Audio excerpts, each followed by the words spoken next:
that is it. I think we kick off the discussion. Uh, I, the best way to go about it is that maybe that I'll put one topic in front, and I mean one subtopic in people will talk.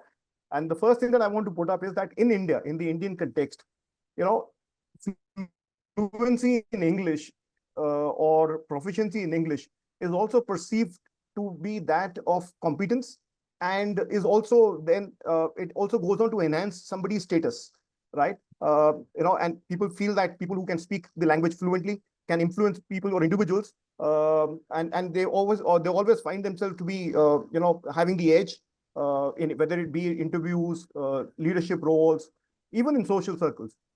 So how is that? What is your reaction to that? That fluency in a particular in English is perceived to be that of something that enhances your status in society, and is also seen as a reflection of how competent one is.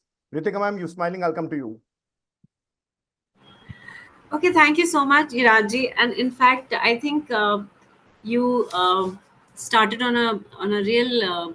I mean, you just struck the chord by saying that any language, if you see, even mother tongue, children are not proficient. They just don't use good meaty language, whether it's Hindi or English or any other language, because nowadays the way we communicate is just through pictures and emojis, isn't it? So you just have to, for okay, it's just a K, and for everything there's an HM, and B right back is just BRB. So Yeah. so that's definitely a challenge with Gen Z and all over.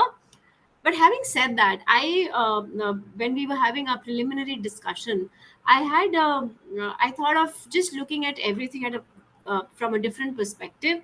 And yes, to answer to your question, that whether speaking in English increases your enhances your status, I would say that if you speak any language uh, with with a lot of elan, and even if you speak Hindi with fluently, then of course you get that respect and status. It is just about communication and not about the language. But since we are talking about the importance of English, so yeah, the perspective which I wanted to talk about is that, of course, when we talk about English, of course, is a global language, and all science journals are written in the language, etc., etc.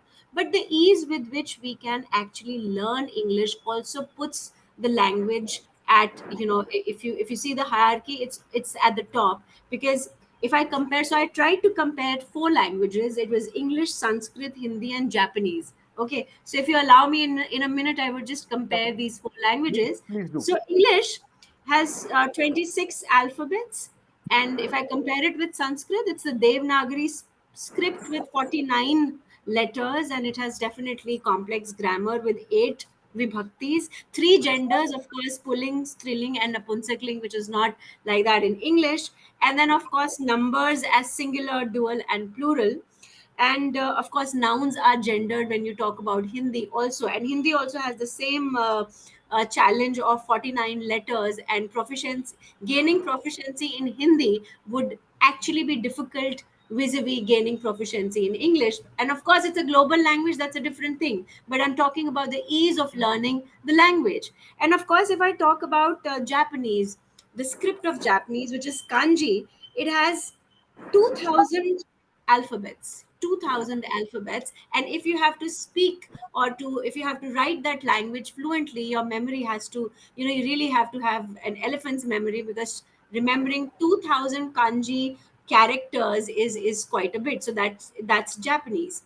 And there's a research which says that 600 hours of study for English speak. So if you are an English speaking if you want to be proficient in speaking or English, you just need 600 hours to reach to a certain level. And if you have to be proficient in speaking of Japanese, Chinese, Arabic, or Sanskrit for that matter, it might take you 2200 hours to reach at that basic level of using communicating, using that language in that form of communicating with others. So I think that makes English a very sought after language all across the globe. The ease with which we can learn it, the way it appears on the pages, the way it sounds, and of course, as you were mentioning about the pop culture, it just is pleasant to listen to the language. And even if when you are having an argument in English, it sounds a little more classier than when you're having it in your native language. This is a It's very this is a very Dilliwala kind of statement that you just made. That's a good one. on a lighter note.